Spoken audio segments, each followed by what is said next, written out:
मोपा विमानतळाचेर थळाव्या लोकांकूच नोकऱ्यो दिवच्यो अशी मागणी मोपा विमानतळ पीडित पंचक्रोशी संघटनेन केल्या। बुधवारा पेडण्यां जाल्ल्या पत्रकार परिशदेचे संघटनेचे अध्यक्ष भारत बागकार उलयताले। मोपा विमानतळ प्रकल्पाचेर निर्माण जाल्ल्या रोजगारा विशीं विमानतळ प्राधिकरण कंपनीन जशें सर्च्या दिसाळ्यांक नोटीस दिवन मुलाखती खातीर आपयतले तशेंच ही नोटीस थळाव्या पंचायतीक दिवन जागृताय करची अशें तांचें म्हणणें। ह्या वेळार संघटनेचे अध्यक्ष भारत बागकार, आदवोगाद प्रसाद शहापूरकार आनी हेर पीडित शेतकार हाजीर आशिल्ले।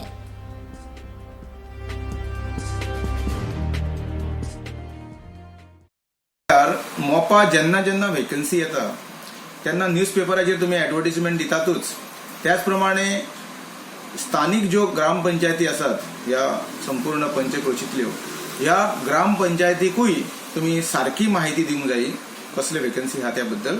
आनी मागीर ग्रामपंचायतीन ते सगळ्या वाड्याचेर जे कोण अनएम्प्लॉयड यूथ आसा, जे कोणाक नोकरी जे सोदतात आनी जे पीडित आसात, कोणाचे जमनी गेल्लेले आसा, कोण आनीक इनडायरेक्टली इफेक्ट जाल्लो आसा, तांकां फर्स्ट प्रेफरन्स दिवपाक लागून ह्या एडवर्टिजमेंटाचेर आनी ह्यो जो जॉब अवेलेबल आसा तेचेर बरी भासाभास जावपाक जाय आनी तेची बरी एडवर्टिजमेंट प्रत्येक भुरग्यापर्यंत पावपाक जाय। 23 आनी 24 तारखेक अत्यंत म्हणजे ग्रॅज्युएट 10वी 12वी अशी उत्तीर्ण जाल्ल्या उमेदवारा कडल्यान अर्ज मागयल्यात। आमी वेगवेगळ्या पंचायतीन संपर्क केलो आणि तांकां विचारले की बाबा ह्या प्रकारा संदर्भात तुमच्याकडे जाहिरात पावला किंवा तुमकां गांवांत अवेअरनेस करपा खातीर विनंती केला। आमकां खुबशा पंचायतीन जालें की आमकां मेल पावल्यात, सो मेल धाडून ती गांवांत जागृती जायना।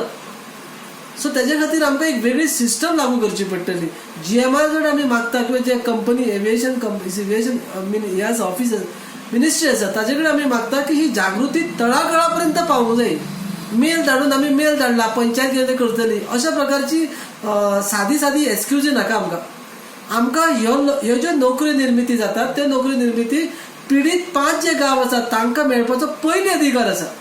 सो फाल्यां 23 आनी 24 तारखेक जी नोकर भरती करपाची खातीर प्रक्रिया सुरू जाता त्या लोकांक आमी मागणी करता, आमी आवाहन करता सगळे उमेदवारांक आणि त्या सिलेक्शन कमिटी कडेन की तांच्यांनी पेडणे लोकांच्या पेडणे तालुक्यांतल्या बेरोजगार युवकांक पयली संधी दिवची।